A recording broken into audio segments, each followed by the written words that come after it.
Buenos días.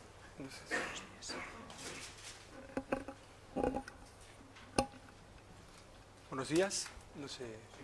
Muy bien. Bienvenidos todos ustedes a esta presentación de los documentos de la Conferencia Episcopal Española.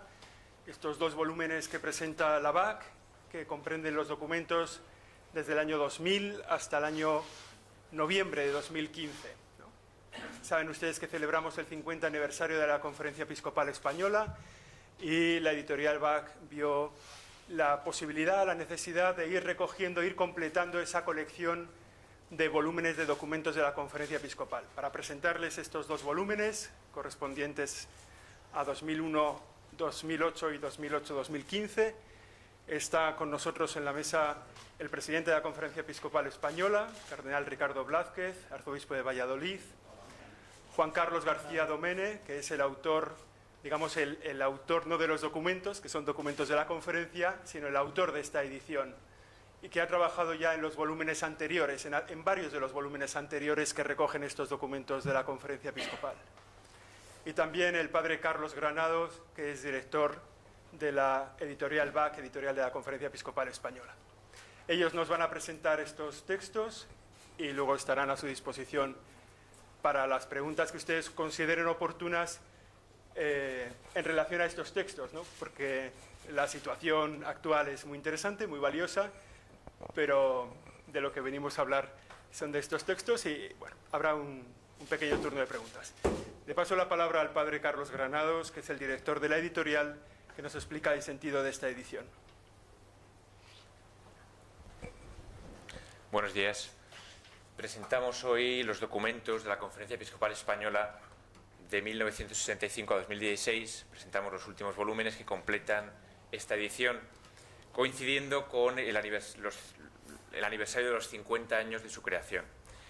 Es un material sin duda de indudable valor histórico y documental para comprender los últimos años de la historia de la Iglesia en España, pero se trata también de un conjunto de textos de indudable valor pastoral, que testimonia toda una vida, una preocupación de la Iglesia por evangelizar.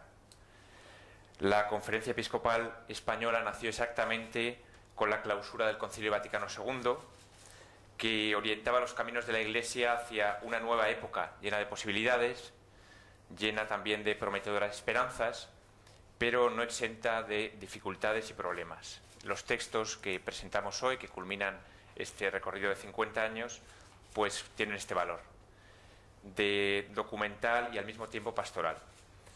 Don Jesús Iribarren, que dictó en 1974 en la BAC también el volumen primero de documentos colectivos del Episcopado Español y más tarde, en 1984, el primer tomo propiamente de los documentos que se recogen aquí, pues inició un trabajo que ahora ha terminado don Carlos García Domene con esta finalización de los volúmenes. No me voy a detener en la descripción de los volúmenes, que sería muy extensa, algo dirá don Juan Carlos más tarde. Han sido reeditados ahora todos, puestos de nuevo en el mercado editorial por la BAC. Quería recordar unas palabras de don Gabino Díaz Merchán en el prólogo a la primera edición de los documentos, que comentaba el número 25 de la Lumen Gentium y que vale la pena citar aquí. Cito primero el número de la Constitución Apostólica Lumen Gentium. Dice: entre los principales oficios de los obispos se destaca la predicación del Evangelio. Los obispos, cuando enseñan en comunión con el romano pontífice, deben ser respetados por todos como testigos de la verdad divina y católica. Los fieles, por su parte, en materia de fe y costumbres, deben aceptar el juicio de su obispo, dado en nombre de Cristo, y deben adherirse a él con religioso respeto.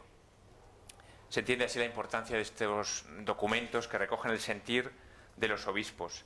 Estas expresiones del Vaticano II quieren insistir en el valor normativo del magisterio y dar su justo valor al magisterio episcopal, que no es simplemente una voz o una palabra más en la sociedad, sino una voz autorizada para el creyente que pertenece a la esencia y a la misión de la Iglesia. Así lo comenta don Gabino en la introducción del volumen que mencionaba. Esta voz está llamada a hacerse oír y a exhortar a tiempo y a destiempo, como dice San Pablo, sin temor y sin miedo, frente a las pretensiones de quienes quieren silenciarla. El ministerio episcopal que, sobre todo en la propia Iglesia diocesana y por el afecto colegial en la Conferencia Episcopal, representa un valor imprescindible en la Iglesia, que es necesario volver a poner de manifiesto y que estos documentos, esta colección, pretende también resaltar de un modo particular.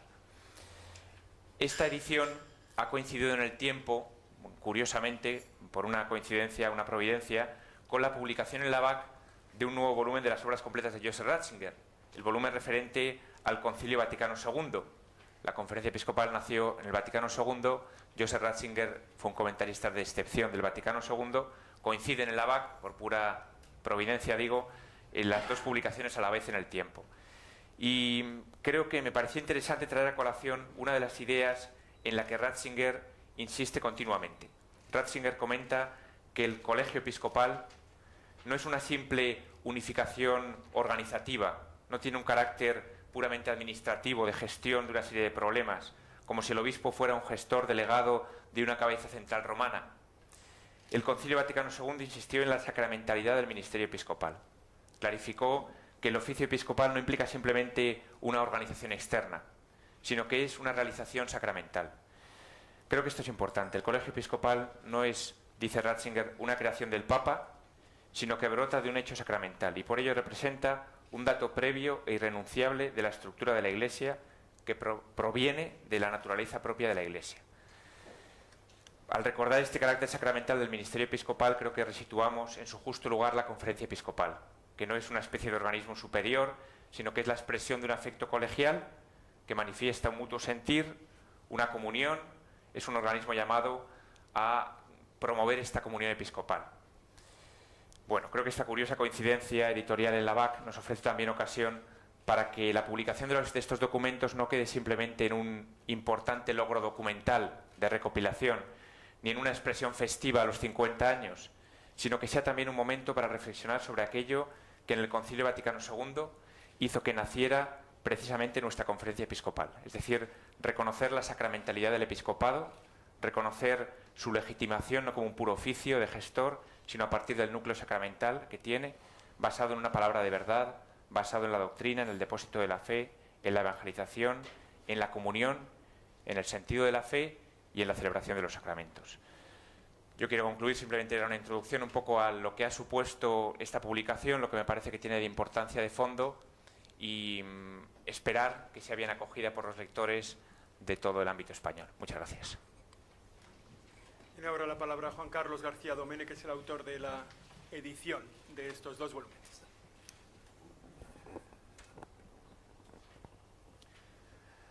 Buenos días a todos y decirles que para mí ha sido una responsabilidad, pero también un gozo enorme desde que don Joaquín Luis Ortega y después don Carlos y también el propio secretario de la Conferencia Episcopal, don José María, me encargaron cuidar de esta edición literaria ya en el año 83, con los 3 volúmenes anteriores hasta el 2000, y ahora, culminando el 50enario de la conferencia, ha sido para mí algo verdaderamente importante.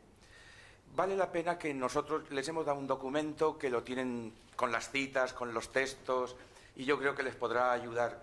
Me referiré a 3 cosas fundamentalmente. Lo primero, hablar de las fuentes, dónde se pueden encontrar estos documentos y cómo se pueden localizar. Hablar también de cómo estos documentos, si vemos una visión sinóptica en el tiempo de los 50 años y también de todas las áreas o mediaciones de la acción pastoral y evangelizadora. Y por último, hacernos algunas preguntas en voz alta. Esta edición en libro parecería algo atrasado y anticuado. Mis alumnos del seminario me dicen, ¿para qué os preocupáis de hacer libros si está todo en Internet? La Conferencia Episcopal hace unos años hizo un esfuerzo enorme que lo mantiene al día para que se puedan descargar gratuitamente todos los documentos de la colección documental informática. Aquí está Mari Carmen, que es responsable del archivo, y es un esfuerzo enorme para la consulta inmediata. Estos volúmenes son para guardar la memoria, para conservar en la continuidad ese esfuerzo de la Biblioteca de Autores Cristianos, que es el pan de nuestra cultura, como decía la Biblia, que mis padres tenían en 1940 y tantos, en su mesita de noche, el número 1 de la BAC. Tenemos la colección documental informática, pero nosotros hemos estado en el Obispado de Cartagena hace unos días, 10 días, porque nos han cortado la fibra óptica por cosas que suceden. Tener el libro, los documentos, es para estudiar, es para consultar, es para no depender de otras cosas. Nosotros no podemos sustituir el paradigma Gutenberg por el paradigma de las nuevas tecnologías. Pero también tenemos el boletín de la conferencia, que es la tercera fuente. Hay documentos que tienen tal alcance y tal validez jurídica que se deben promulgar. Don Jesús Iribarren, en 1983, culminó la publicación de los documentos, es el primer volumen de la colección, precisamente porque salía el boletín oficial de la Conferencia Episcopal. Con lo cual, cualquiera que quiera acceder a las fuentes, que tenga un poco de paciencia, si es un investigador, si es un periodista, si está en Guinea Ecuatorial, que hablamos castellano, si está en los millones y millones de hispanos o de hispanohablantes en Latinoamérica, la BAC está en todas partes. Está en la librería del Congreso de los Estados Unidos. Conviene que tengamos las fuentes asequibles. Y esto es lo que estamos haciendo, perpetuar, compilar la memoria. La segunda cosa que yo quiero esta mañana, comunicarles un poco de qué van los documentos y qué documentos están aquí. Los documentos van de todo. Me ha encantado que don Carlos haya empezado citando a don Gavino, porque la Conferencia Episcopal no es una obra de personas, sino es una obra de comunión. Entonces son todos los obispos, en todos los tiempos, desde los años inmediatos del posconcilio, en aquel comedor del Colegio Español, lo cuentan siempre en el colegio, cómo se fue constituyendo la Conferencia Episcopal a partir de las reuniones del Pinar de Chamartín, y cómo todos los temas, al final de lo que les planteo, hay una visión sinóptica de todos los temas. Están agrupados por las 4 mediaciones de la acción pastoral. ¿La Iglesia qué hace? La Iglesia celebra a Jesucristo, fundamentalmente, la salvación de Cristo, la liturguía.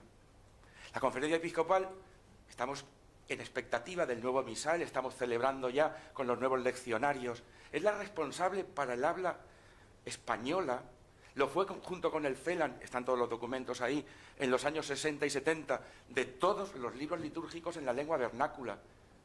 La Conferencia Episcopal es un fruto del concilio, ha sido la recepción oficial para las iglesias que hablamos español y para las iglesias en España de este concilio, y ha sido la encargada, tanto por el Código de Derecho Canónico como por las distintas congregaciones de la Santa Sede. La Iglesia celebra a Jesucristo, cantidad de documentos, ediciones oficiales, los rituales de los sacramentos. Llevar la palabra de Dios, como pedía de Iberbun, a que acudamos de buen grado a esa lectura. La segunda mediación, la Iglesia anuncia a Jesucristo.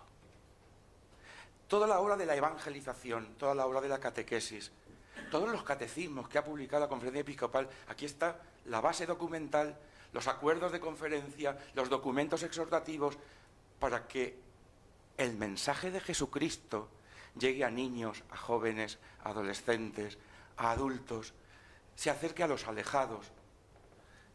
Todo lo que tiene que ver con el anuncio del Evangelio. Si quieren, cogen por favor, si lo tienen delante, si ya se lo han pasado, el folio número 11. En torno al querigma, los temas puntuales donde la Conferencia Episcopal ha tenido que tener una voz que llamaríamos de iluminación, pero también de iluminación profética. Un documento en el año 68 de la Humane Vitae. Cada año que pongo en la sinopsis son todos los pronunciamientos ya de comisión permanente, ya de la asamblea plenaria sobre los temas de la defensa de la vida humana, la controvertida cuestión del aborto en España, la reproducción asistida, la clonación, asuntos tan delicados como la eutanasia.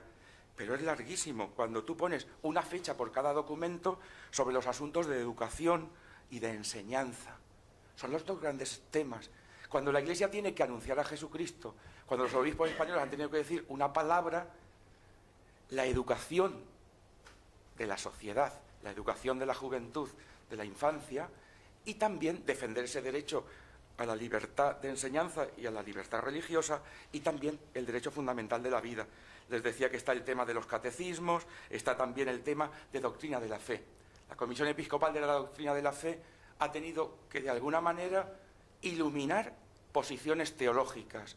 Ha tenido que, en ocasiones, alentar la vocación del teólogo y en ocasiones también sobre alguna obra o algún aspecto pronunciarse porque es colegialmente la defensora del depósito de la fe. En la misma columna de la Iglesia que anuncia a Jesucristo, que lo da a conocer, todos los temas relativos a matrimonio y familia, a nadie se le oculta que ha sido uno de los temas más difíciles, uno de los temas más espinosos en las relaciones con las legislaciones sucesivas de los sucesivos gobiernos, como también con la mentalidad social contemporánea, el tema del divorcio. Y en esta misma columna de anuncio a Jesucristo y de decir una palabra de iluminación y de iluminación profética, no podemos olvidar el tema del terrorismo. El documento del 2002 hay que volverlo a leer, porque es iluminación, permítanme que lo diga, es iluminación no solo para las iglesias en España, para los cristianos, sino también para lo que está viviendo nuestro mundo con el terrorismo internacional. La tercera de las mediaciones que yo les propongo para hacer una visión sinóptica es el servicio a la comunión, la mediación de la coinonía.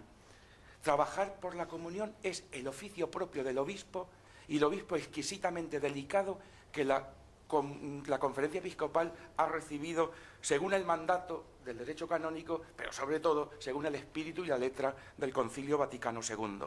La recepción del concilio, todo lo que tiene que ver con la acción católica, el apostolado seglar, todo lo que ha tenido que ver con la defensa de la libertad religiosa, el tema del ecumenismo, una comisión episcopal de relaciones con otras iglesias, las relaciones con otras confesiones, ahí tienen ustedes tanto en el texto como aquí una visión sinóptica. También es un servicio a la comunión cuidarse de los sacerdotes, de su formación, de los seminarios mayores, de los seminarios menores, cuidarse del diaconado permanente restablecido a instancias del Concilio Vaticano II, pero sobre todo el año 90, el documento al que le llamamos CLIM, Cristianos laicos, Iglesia en el mundo, un trabajo por el laicado, la Iglesia como pueblo de Dios. Todo lo que ha tenido que ver también con la pastoral vocacional y lo que ha tenido que ver con las distintas visitas de los distintos pontífices a España. Las 5 visitas de Juan Pablo II y las 2 o 3, recuerdo 3, de Benedicto XVI, también con la JMJ. De momento me bailaba el dato. No he querido cansarles leyéndolo, sino contándoselo un poquito. Servicio a la comunión en torno a la vida religiosa y a la vida consagrada. Un documento magnífico, me parece a mí, del año 82, sobre las pequeñas comunidades cristianas, que se adelantó a lo que luego fue la exhortación postsinodal de Christi Fidelis Laici en los criterios de eclesialidad de estas comunidades. En catequesis, probablemente, permítanme que lo diga, porque es mi tema, y también en la enseñanza religiosa escolar, quizá hemos ido no a la par, sino por delante de lo que ha sido la reflexión documental de la Iglesia Universal.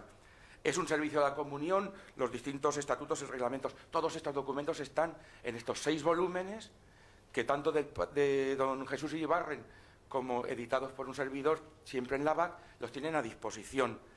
Y algo fundamental que ya es una norma y un estilo de la Casa, los planes pastorales de la Conferencia Episcopal, el del 87. Don Fernando Sebastián es el alma del intuitivo primer plan, la visita del Papa y la fe de nuestro pueblo.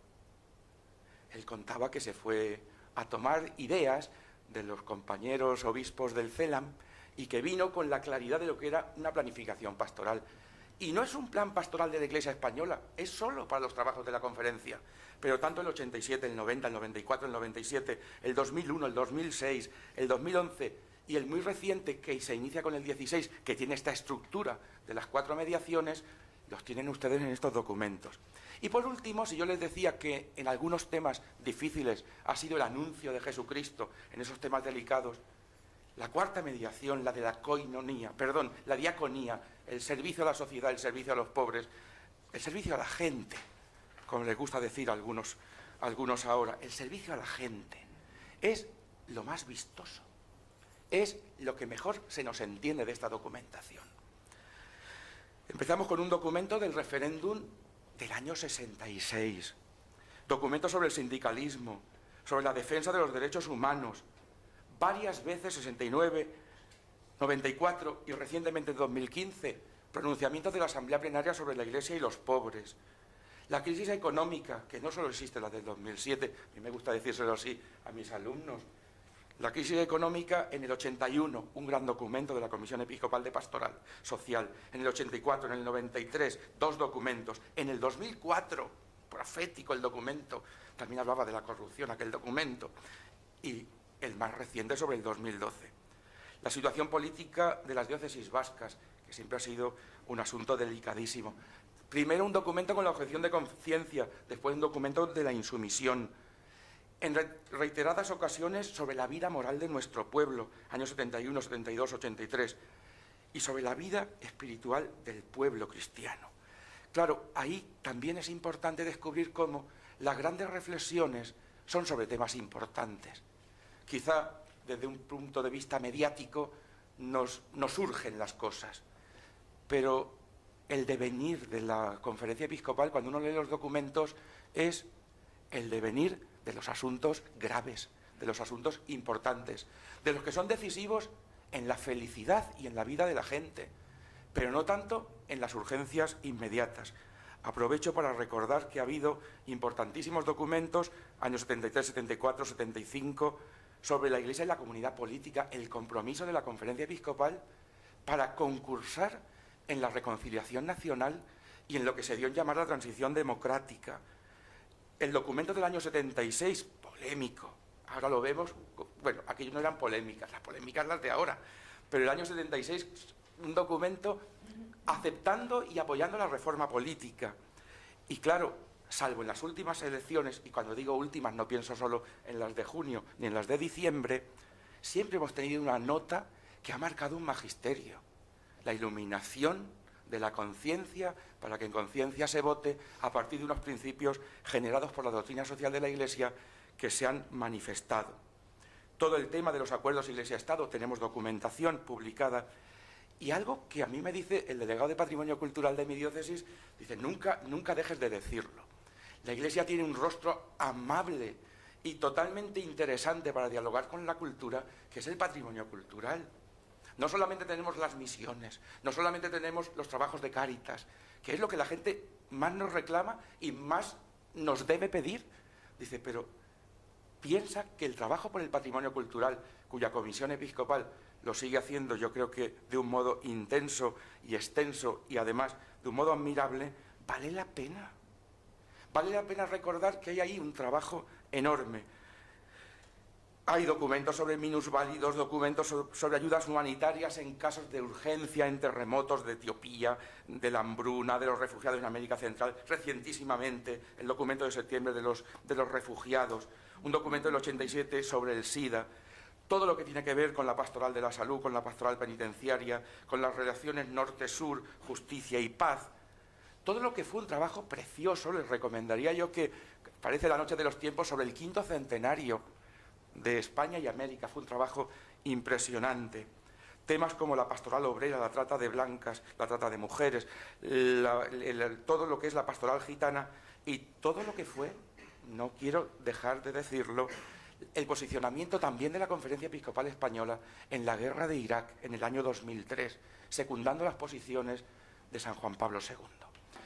Creo que me deja muchísimos documentos sin citar y sin nombrar, pero estos libros no son un tocho. Voy a la tercera y última parte de mi intervención. Parecen un tocho, pero no lo son.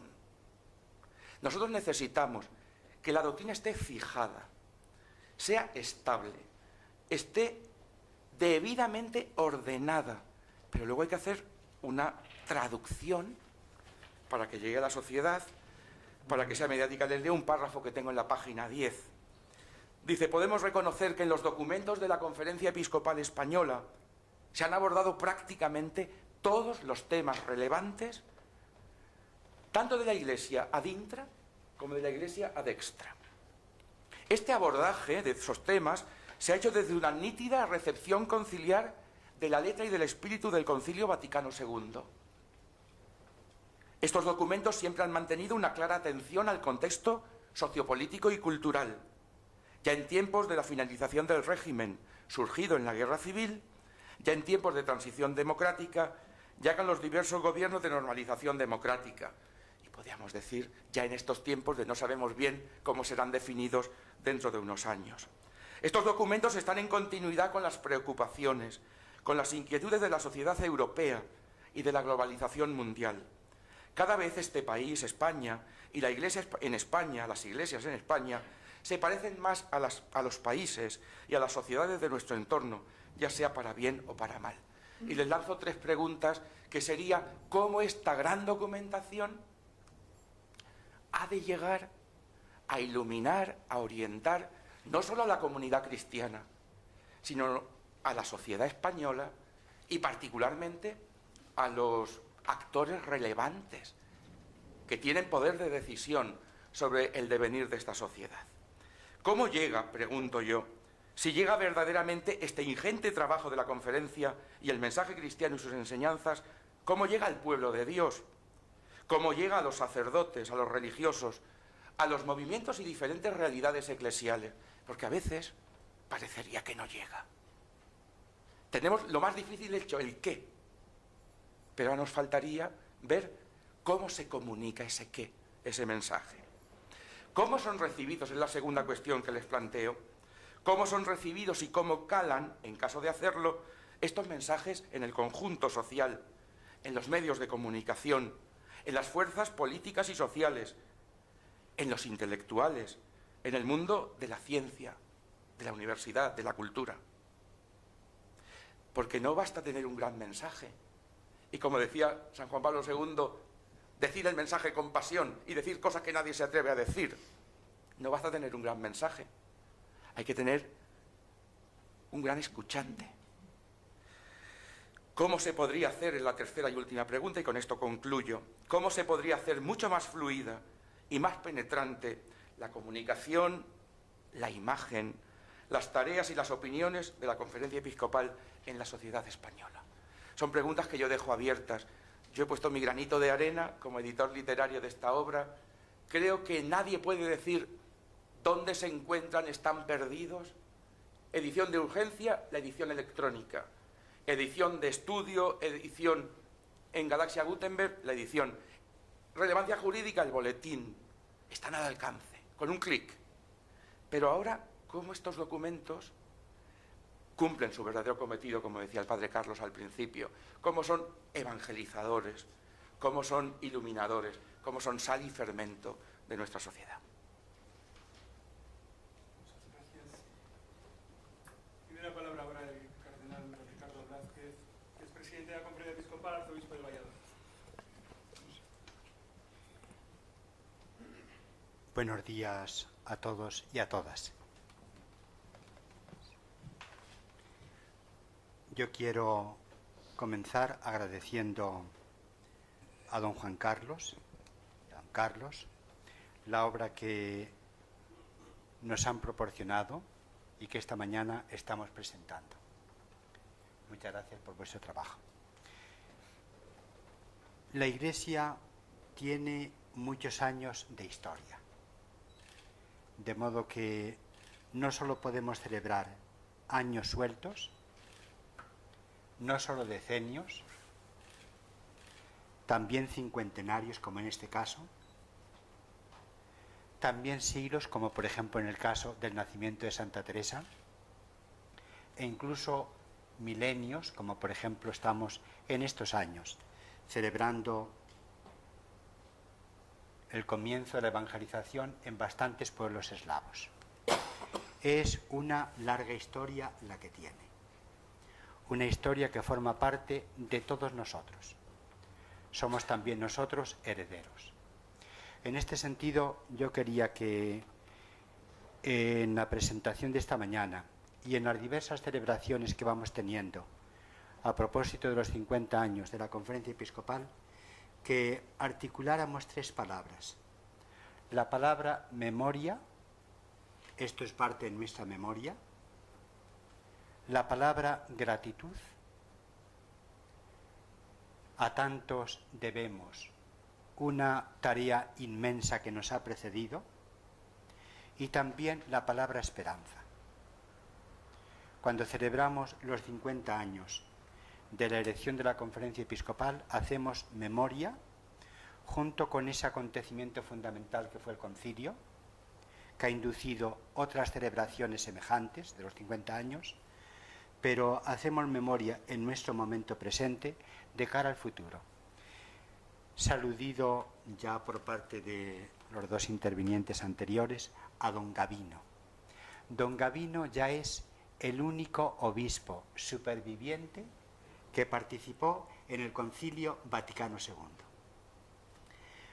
Participó en el último periodo.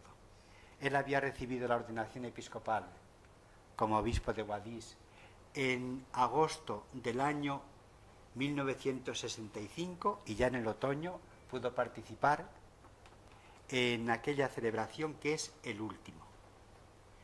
Lo cual quiere decir que el paso del tiempo nos va desplazando a unos y a otros y al mismo tiempo va incorporando a tantas otras personas. En este sentido, demos gracias a Dios por lo que tantos antes de nosotros han venido haciendo. Yo creo que hubo una generación de obispos que tuvieron una tarea extraordinariamente delicada y trascendental para el futuro, que fue la generación que discurrió desde la terminación del Concilio Vaticano II, que bien pronto los obispos españoles desde Roma, justamente el día de la clausura, nos escribieron una carta a los católicos de España, haciendo ya proyectos de futuro. Entre ellos aparecía especialmente mentado el proyecto de la creación de la Conferencia Episcopal. Fue aquella generación de obispos un grupo a quien debemos particular gratitud. Fue la puesta en práctica de reformas más puntuales y también de cambio de mentalidad que el Concilio Vaticano II nos fue pidiendo, y también fue una tarea muy delicada y muy complicada, y lógicamente con reacciones en unos sentidos y otros, de lo que significaba el tránsito que ya se estaba viviendo desde el régimen anterior al régimen en el que nosotros estamos situados también ahora. Pero aquel cambio de régimen fue bien complicado. Cambio de cultura, cambio político, cambio social, cambio en muchos órdenes. Lo hicieron, esta es mi impresión, lo hicieron con una gran sabiduría y tuvieron que padecer lo suyo. En este sentido yo quiero agradecer a aquella generación de obispos lo que nos han ido dejando. No hay tema, como terminaba de decir Juan Carlos, no hay tema ni en la vida de la Iglesia, como es obvio, ni en la vida de la sociedad, como también se comprende fácilmente, que no haya sido afrontado por la Conferencia Episcopal. Tantos volúmenes. Y además cada uno de los documentos tiene su momento, su incidencia y su gran elocuencia. No hay documentos que podemos decir, este no vale. Tuvo una significación en el momento en que fue publicado, fue distribuido, se quiso llegar con una palabra cualificada a la Iglesia entera y también a la sociedad. Yo creo que merece la pena el que estos 50 años de la Conferencia Episcopal los subrayemos a través de diversas celebraciones, como efectivamente se viene haciendo. Parte de las celebraciones de este cincuentenario está precisamente la culminación, justamente hasta ahora, de los documentos de la Conferencia Episcopal. Yo creo que no hay relevantes documentos en este año 2016, en parte porque estamos un poco parados todos, en una situación bien complicada, lo cual no quiere decir que dejemos de vivir y de actuar, pero ciertamente las manifestaciones en otros órdenes, también por la complejidad social y política en que estamos viviendo, de alguna forma han padecido una especie de parón. Bien, yo me alegro mucho de participar en esta presentación de estos documentos. Aquí tenemos solo algunos, pero son muchos. Muchas gracias, Juan Carlos, por este trabajo extraordinario. Y Carlos, aquí estamos rodeados de Carlos, ¿eh? Sí. Muchas gracias por esta actuación a punto de la Conferencia Episcopal y de la BAC, que es un trabajo cualificado dentro de la Conferencia Episcopal. Muchas gracias a todos. Muchas gracias. Están a su disposición tanto el editor de la obra, don Juan Carlos García Domene, el director, el responsable de la editorial, don Carlos Granados, señor arzobispo, para contestar preguntas. Yo les invito de manera especial a hacerlo con este tema que es lo que nos trae, lo que nos ocupa, y no despistarnos mucho, ¿no? Paco Paniagua. Buenos días. Bueno, lo ha dicho ya don Ricardo un poco, que estamos un poco parados todos en una situación, pero bueno, aludiendo a los textos, en la página 561 hay uno muy interesante sobre las elecciones de febrero de 2004, en el que se dice que se trata de algo tan importante como encomendar el buen gobierno del país a legisladores y gobernantes que habrán de organizar y promover el bien común. En la situación en que nos encontramos, en que ese buen gobierno no existe ni se le asoma, no sé, ¿cómo ve la situación del país? Un poco una reflexión comparando estos textos con la situación actual. ¿Cómo la vemos? Porque cada uno tenemos nuestra experiencia, también nuestras esperanzas y también el observatorio propio. Yo veo la situación de nuestra sociedad, con dos palabras la describiría.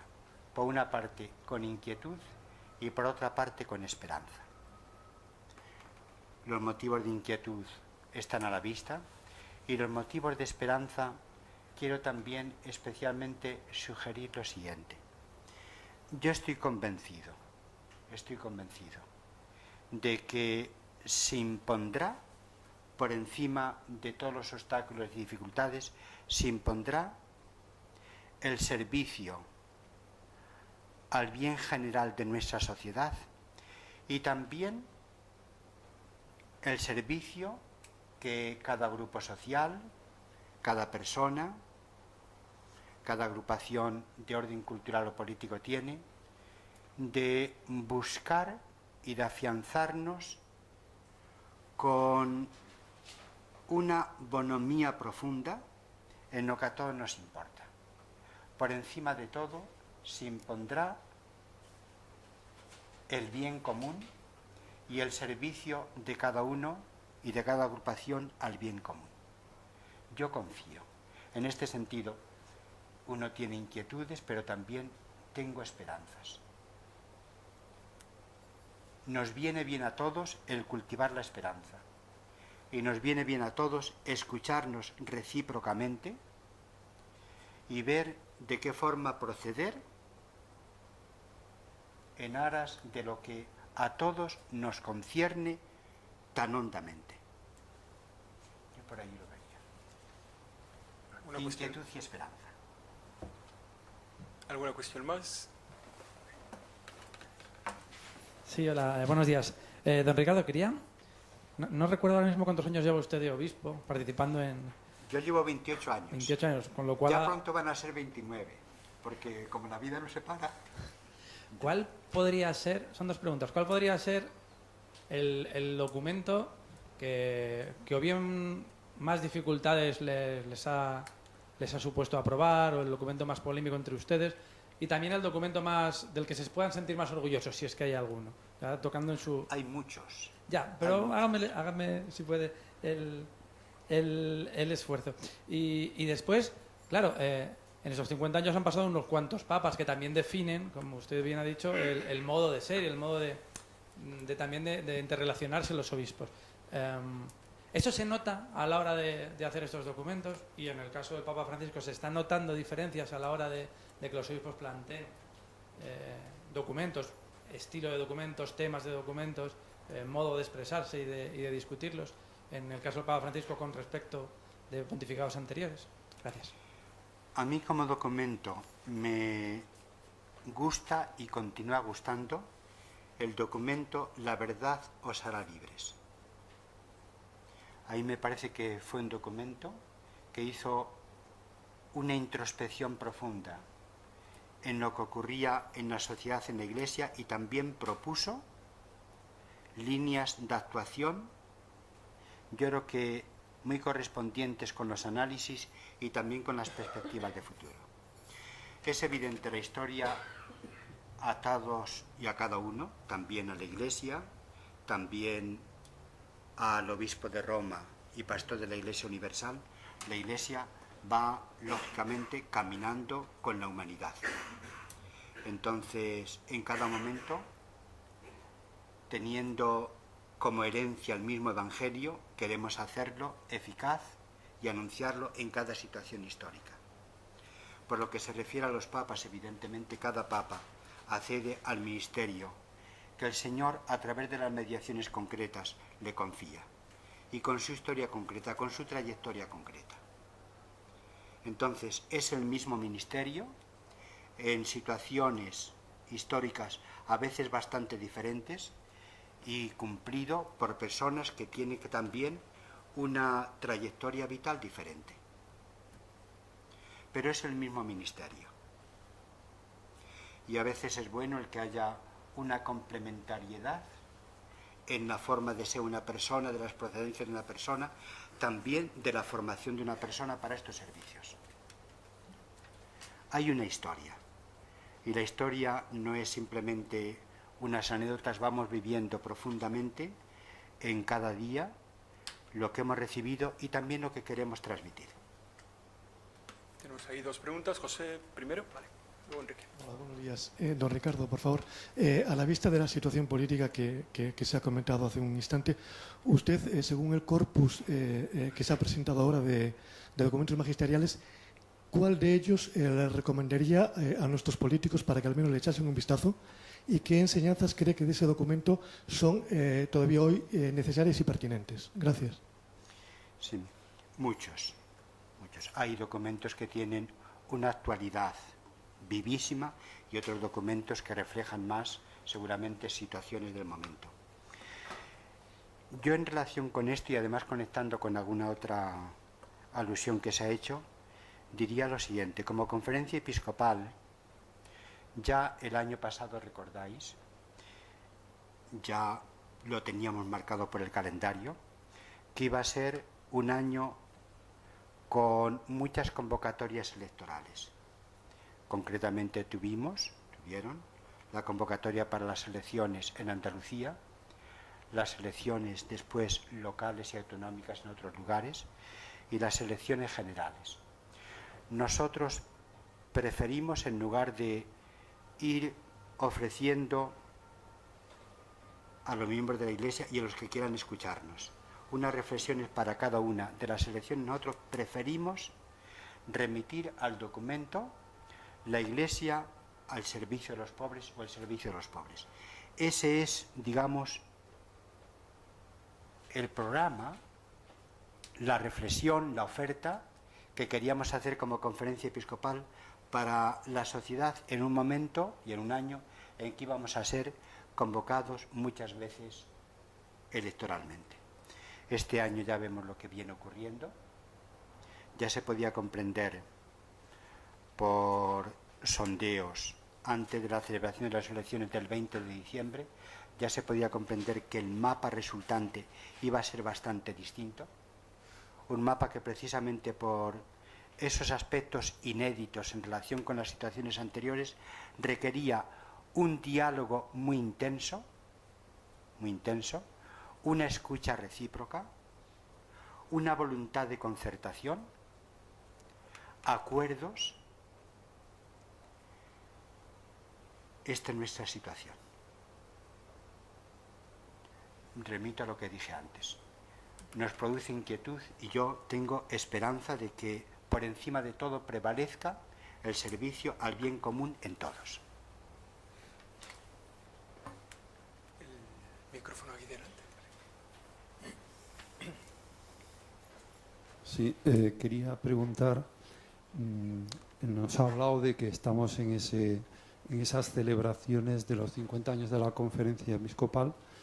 Quería que nos hiciera, don Ricardo, pues una valoración de cómo se está llevando a cabo esa celebración de los 50 años y si nos podrían avanzar algún detalle de ese congreso que está previsto sobre Pablo VI y España. Y después también a don Juan Carlos quería preguntarle, quería devolverle un poco la pregunta, esta que nos hacía al final, de si están satisfechos de cómo han sido recibidos todos estos documentos de la conferencia episcopal. Y si no sería, o no sé si lo han hecho, incluir para situarlos en su momento histórico una nota crítica, una nota histórica de cada uno de ellos, si sería oportuno. Sí, por lo que se refiere al Congreso organizado por la Fundación Pablo VI, que va a tener lugar dentro aproximadamente un mes, a mí me parece que es un congreso que se ha pensado ya desde hace bastante tiempo con algunas indicaciones y con algunas perspectivas. En primer lugar, Pablo VI asumió la tarea que le dejaba el Papa Juan XXIII con la convocatoria del concilio, y lo asumió también recibiendo el mismo espíritu. Y él después, Pablo VI, con clarividencia, también con mano firme cuando era necesario, lo condujo a buen término. Celebrando los 50 años de la clausura del concilio, era muy importante que también la figura de Pablo VI apareciera. También ha sido declarado beato, como todos sabemos, hace no mucho tiempo. También era necesario dar gracias a Dios por el don de la vida de una persona extraordinaria y también extraordinaria en fidelidad a Dios. Y también, y este punto que voy a decir es un poquito más delicado, también por lo siguiente: los años tienen su privilegio. Yo recuerdo, estaba a punto de examinarme de teología moral en el seminario de Ávila, justamente cuando se dio la noticia de la elección de Pablo VI como Papa. Recordáis, era en los últimos años, ya podemos decir, del régimen anterior. Algunos no recordamos. Algunos no. Claro, de aquí ya. Sí. Es que yo creo que soy el mayor de todos, ¿verdad? Eso por la historia, para eso son estos volúmenes, para que lo recordemos. Sí. Entonces, Pablo VI, él tenía un amor profundo al pueblo, a todos nosotros. A todos nosotros. Lo que pasa que entonces el amor profundo a nuestro pueblo y a nuestra historia es una historia en tantos momentos triste, pero en tantos momentos brillantísima, que no podemos olvidar, brillantísima. Él tenía un gran amor al pueblo español, digamos. Pero estaba en una situación de terminación de una situación de régimen y alumbrándose poco a poco, que no sabíamos por dónde vendría el alumbramiento de una situación nueva. Y entonces no siempre fueron fáciles las interpretaciones de los acontecimientos que iban ocurriendo en la vida de la Iglesia entonces en España. Por eso desearíamos también que la figura de Pablo VI en nuestra sociedad y en nuestra Iglesia fuera recibida, ya evidentemente la hemos ido recibiendo, recibida con este esfuerzo de veracidad, de autenticidad, de gratitud como le debemos. Es un congreso en el que hemos puesto muchas esperanzas y deseamos que pueda ser benéfico para todos. En cuanto a la recepción de los documentos, yo creo que hay una palabra que lo define. Ha sido desigual e inconexa. No quiero dar un titular, pero ha sido muy desigual. Hay documentos que se han recibido en polémica editorial de algunos grupos mediáticos, pero yo creo que los mejores documentos no han pasado por los titulares de prensa. Han llegado al pueblo de Dios, han llegado a las catequesis, han llegado a los sacerdotes, han llegado a la reforma de la liturgia, han llegado a los seminarios y han llegado a la mentalidad del sensus fidei del pueblo de Dios. Esa yo creo que es la línea de fondo de la recepción, pero a veces ha sido tortuosa la recepción. Ha sido incluso paralela a la recepción del magisterio pontificio en estos 50 años. Pero quiero hacer alusión al contexto. Los volúmenes siguen la línea que marcó don Jesús Iribarren en aquel primer documento, que no es de la serie, Documentos Colectivos, y después en el primer documento que prologaba y se ha hecho alusión don Gabino Díaz Merchán. Los documentos están presentados por riguroso orden de fecha de publicación, saltándose las autorías. Todos tienen una introducción que es como una entradilla periodística de 3, 5, 7 líneas y tienen el índice, a veces construido ad hoc por esos volúmenes. Entonces, en esa entradilla sí hay un contexto. Pero los 6 volúmenes, tanto el de don Jesús como los 3 que salieron en el 2004, como los 2 que han salido ahora, tienen una larga introducción, tanto del contexto social y cultural español, como no puede ser de otro modo, del contexto eclesial. Y además están organizados por los trienios de la conferencia. Yo recuerdo a don Antonio María Rouco cuando hizo el prólogo de del segundo bloque, de los del año 83 al 2000, dice, vaya una introducción pesante. Digo, el tiempo dirá lo contrario, pensé yo. No me atreví a decirle que era larga y pesada. Pero es que un volumen así necesita 40, 50, 60 páginas de introducción. Entonces, el estudioso necesita no ir al texto, como acabamos de hacer. Eso es la solución de urgencia. El estudioso necesita ir al contexto. Yo creo que se ofrecen elementos. Y después se ofrecen en todos los últimos 5 volúmenes hasta 5 índices temáticos. Hay el índice cronológico, que es el que marca por fecha, que está debidamente documentado tanto con la fuente electrónica que hoy tenemos como con la fuente del boletín, como los que están en Edice, simplemente. Tenemos una organización por autoría. Hay un índice, después de ese índice, que dice ¿qué ha escrito la comisión permanente? ¿Qué ha escrito pastoral social? ¿Qué ha escrito seminarios y universidades? ¿Qué ha escrito doctrina de la fe como comisión? Luego hay un índice de citas bíblicas, no podía ser de otro modo. Hay un índice de cánones del código. Pero lo fundamental es que hay una contextualización del magisterio de la Iglesia. El índice del magisterio de la Iglesia te hace referencias a la estructura del concilio, a los documentos de todos los pontífices, a los documentos de otras conferencias episcopales y a su vez a los documentos anteriores de la propia conferencia. Y por último, un índice de nombres, de autoridades y un índice geográfico de localidades. Creo que es lo que enriquece la edición. No habíamos hablado más que del contenido, que era lo importante, pero la edición yo creo que está enriquecida por el gran contexto, 60, 70 páginas en cada volumen. Claro, si en 2004 sucede lo que sucede en los trenes, no quiero ni nombrarlo, ahí está la contextualización y eso ha hecho un antes y un después, y el 2001 con el terrorismo o la tregua de ETA. Y así con todos los gobiernos.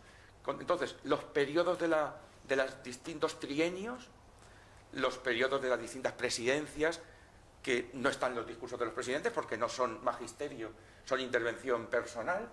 Merecería la pena, por cierto, si se compilaran todos los discursos de los presidentes en un volumen, porque sin tener el carácter de magisterio colegial, yo creo que sí, en la historia de la Iglesia en España sí van a marcar, permítanme que dé esa sugerencia, porque desde los documentos que están en Eclesia y termina el cardenal Tarancón diciendo he dicho, hasta los documentos perfectamente elaborados con las palabras de saludo del nuncio en cada asamblea plenaria, yo creo que también serán interesantes. Pero sí tenemos esa notita de entrada y esa contextualización, que ahí es como hay que leer el documento, el texto en un contexto. No sé si hay alguna pregunta más. La editorial se va con más trabajo, tiene que editar esos... Es una buena sugerencia. Y que realmente ponen el contexto, porque realmente esos discursos son el contexto de la situación del momento. O sea que, pues nada más. Tendrán ustedes esta rueda de prensa de presentación en la página web disponible a lo largo de esta mañana, creemos que estará. El Congreso de Pablo VI tendrá una sesión inaugural aquí, en la Conferencia Episcopal Española, con la presencia del Secretario de Estado, Cardenal Parolín, una presencia aquí, y luego la continuación desde esa misma tarde, el día 14, dentro de un mes exactamente, de octubre, en la Fundación Pablo VI. Tienen el programa puesto ya en la página web y ahí pueden acceder a los ponentes de las distintas sesiones de este congreso, que será el día 14 y 15 de octubre. Tendremos más convocatorias, nos reuniremos más con ustedes. Este mes es la comisión permanente, los días 27 y 28. La comisión permanente acaba siempre con rueda de prensa. Pues nos volveremos a encontrar el 28 o el 29 posiblemente.